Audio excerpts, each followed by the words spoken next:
If you want to kill a big dream, tell it to a small-minded person. I told everybody at 10 years old I was going to be on TV.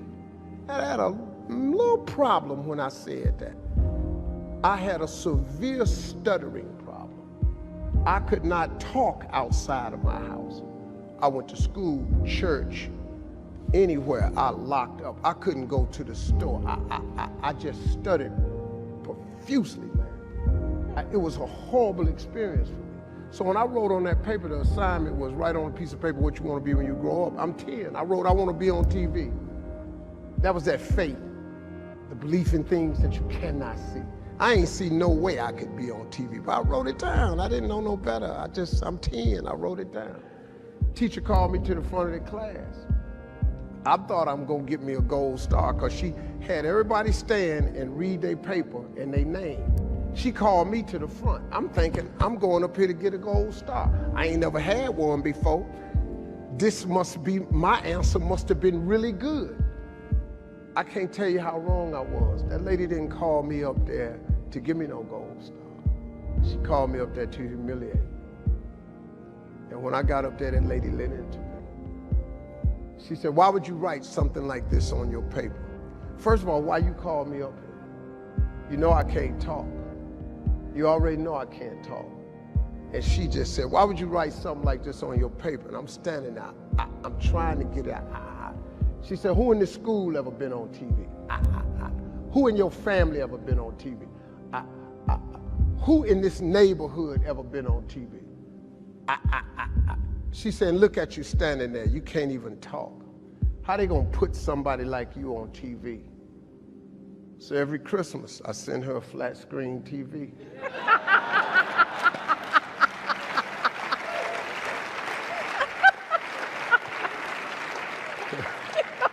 Because I don't want her to miss me. I want her to see what God had done for me. Your words become your reality. You are where you are today, in part because of what you've been saying about yourself. Words are like seeds. When you speak something out, you give life to what you're saying. If you continue to say it, eventually that can become a reality. Whether you realize it or not, you are prophesying your future. And this is great when we're saying things like, I'm blessed, I'm strong, I will accomplish my dreams, I'm coming out of debt. That's not just being positive, you are prophesying victory, prophesying success, prophesying new levels. Your life will move in the direction of your words.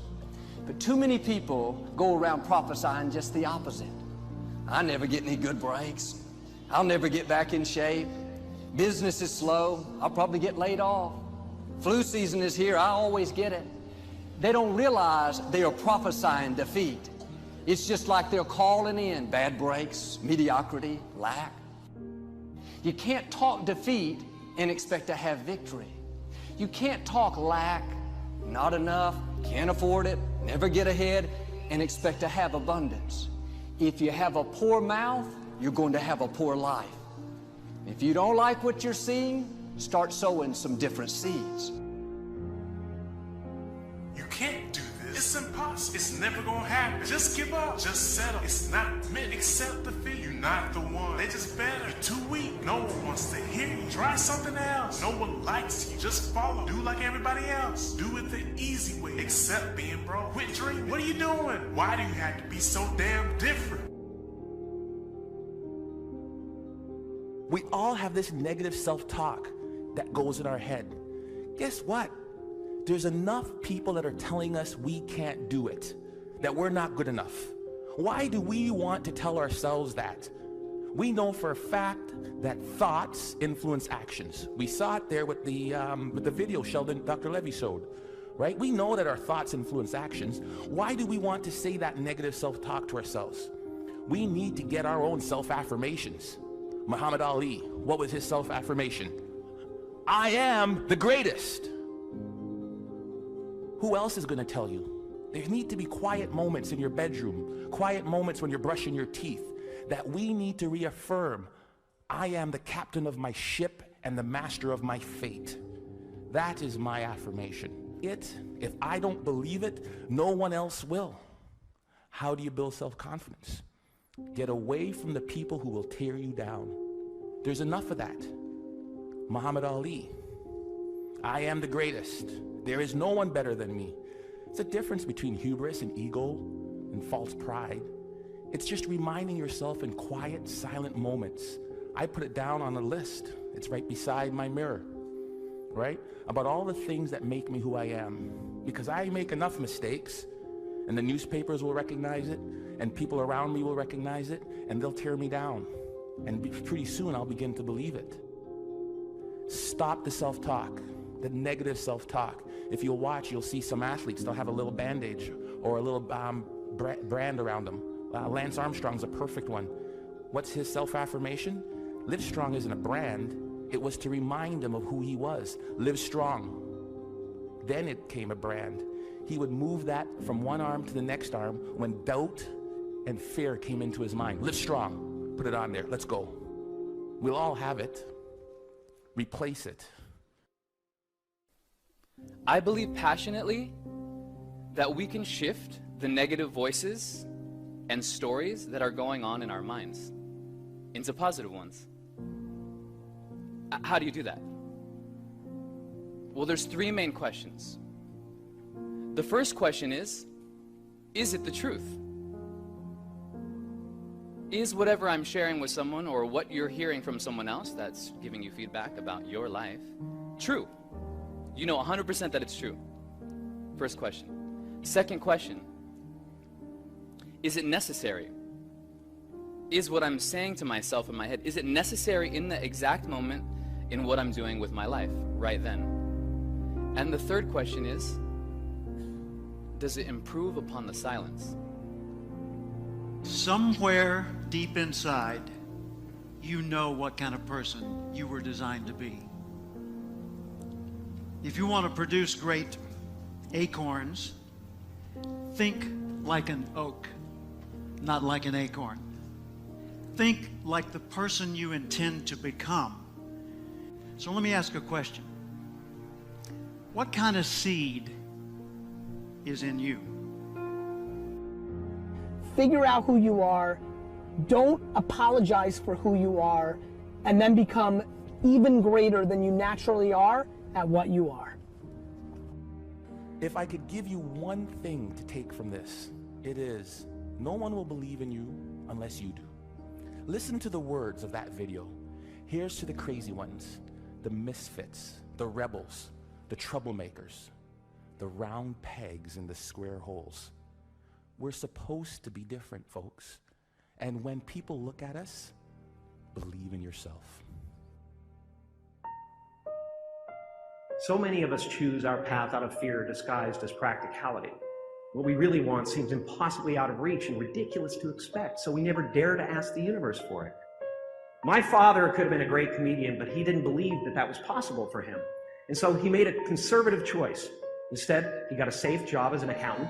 And when I was 12 years old, he was let go from that safe job. And our family had to do whatever we could to survive. I learned many great lessons from my father, not the least of which was that you can fail at what you don't want. So you might as well take a chance on doing what you love. When you grow up, you tend to get told that the world is the way that it is. And that your life is to live your life inside the world and try not to get in too much trouble and maybe get an education and get a job and make some money and have a family. But life can be a lot broader than that when you realize one simple thing. And that is that everything around us that we call life was made up by people that are no smarter than you.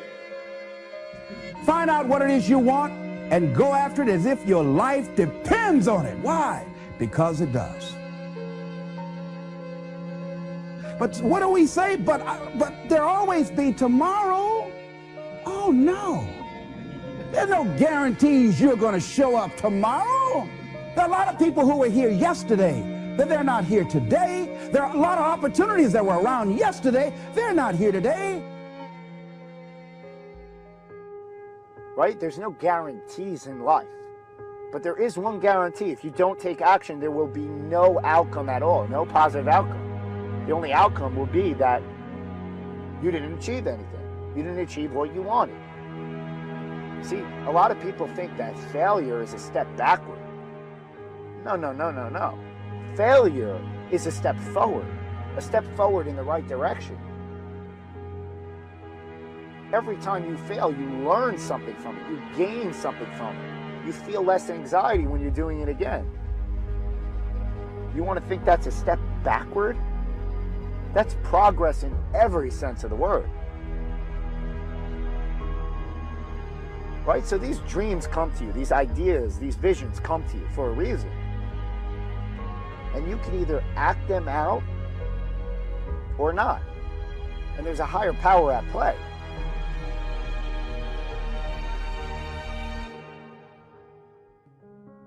I want you to look at your life right now and think about something that's important to you, something that gives your life a sense of value. Think about something that you'd like to have, or something you'd like to create for you or your family or for society. I want you to hold this thought in mind. Now, one of the first things I want you to do is don't worry about the inner conversation that you're going to have. Don't worry about how you're going to do it. That's going to come. You're going to develop a plan of action. You will find the way. You'll become the kind of person that can attract the people, the resources, and everything you need in order to make that become reality. If you help enough people get what they want, you can have everything you want. What is it that you looked at some point in time and you decided that you couldn't do it? That you talked yourself out of it?